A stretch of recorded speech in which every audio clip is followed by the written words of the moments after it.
देखिए shark tank India के full episodes free on Sony Liv. आपके बेटे की कंडीशन के बारे में बताइए। Unfortunate to hear that, but is he okay now? He is perfectly fine. Okay, क्या कंडीशन थी? So when Shresh was born, एक हफ्ते बाद उसको cold हुई थी. It was just pneumonia. When we took him to the hospital, we found out he had 3 holes in the heart. After 2-3 months, हमने figure out किया he's not growing physically. We had a risk of mental this thing also. तो एक neurologist के पास गए तो उन्होंने हमें बताया कि आपका बच्चा कभी चल नहीं पाएगा और बात नहीं करेगा, ये समाज के लिए स्पेशल बन के रहेगा। हमने 6-7 महीने में ही उसका थेरेपी वगैरह शुरू कर दिया था। एक दिन मैं थेरेपी से भी आ रही थी, तब भी रोड पे एक्सीडेंट हो गया।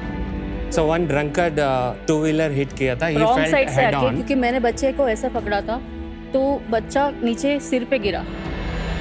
So eventually एक आई ऑपरेशन हुई because of loose muscle tone. तो 2-3 साल उसकी स्कैन्स वगैरह हमने करवाया, बट उसकी थेरेपी अगेन चालू था because physical and mental development was not up to the mark. 3rd year में हमने स्टेम सेल इम्प्लांटेशन किया क्योंकि उसकी डायग्नोसिस ऑटिज्म बताया था हमें, और उस टाइम में हमें ऑटिज्म का एक ब्रेक थ्रू डिस्कवरी बताया गया था, stem cell. Eventually it is banned by Indian medical council.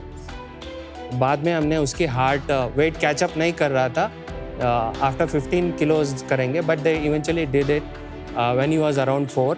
So after his heart surgery he started to recover a lot after the 4 years. That was the point when we came back from Vadodara to Bangalore. How old is he now? Now he is 10. Thank you sharks. अरे वाह, आपने ये situation को सिर्फ अपने आप को victimise नहीं किया, yes, you did something about it, and that's amazing. Salute to you. Thank you. nice, Amazing. very positive. So after 4 years when we returned to Bengaluru, the financial story also starts with, because we still was undergoing therapy. तो वहाँ पे literally मुझे एक centre नहीं 3 centre जाना पड़ता था, वो भी बेंगलुरु ट्रैफिक में, आपको पता है। तो लिटरली हम दोनों थक जाते थे। जो थेरेपी के लिए मैं गई तो स्पीच थेरेपी का पर सेशन ही उन्होंने 900 बोला। उसको दिन में 3 सेशंस लगते थे, उसको 65,000 मंथली एक्सपेंड हो रहा था। उसके अलावा जब मैं स्कूल एडमिशन के लिए गई तब भी उन्होंने उसको अलग से शैडो टीचर रखने के लिए बोला, तो उसका कॉस्ट ऑलमोस्ट 25,000 पर मंथ था।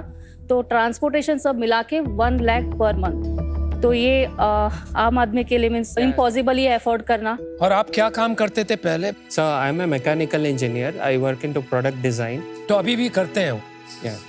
आप फुल टाइम ये नहीं कर रहे? Actually now the Pragyan has reached to a state where I need to resign my job and then get into full-time Pragyan. मैंने MBA in HR किया है, लेकिन अकाउंट्स में मैं पहले से काम करती थी। जैसे शादी हुआ और बच्चा हुआ तो मेरा काम बिल्कुल रुक गया। तो मैंने सोचा कि ये करियर ही मेरा ख़त्म हो गया है, लेकिन अभी मैं इनके हेल्प के थ्रू में ऑलमोस्ट 60+ एम्प्लॉयज़ को मैंने एम्प्लॉयमेंट दिया है। Wow, Amazing. very Yeah. nice. प्रज्ञान? Very nice. या और आप ma'am? I am a child psychologist. मैंने प्रज्ञान को ज्वाइन किया था एक टाइम पे जब उनके पास 3 सेंटर्स थे और I was the first child psychologist. तो उस तरीके से हम लोग जुड़े हैं, और उससे पहले भी I was working in the clinical तो सेक्टर। अब आप को-फाउंडर बन गए। Yes. देखिए शार्क टैंक इंडिया के full episodes free on Sony live.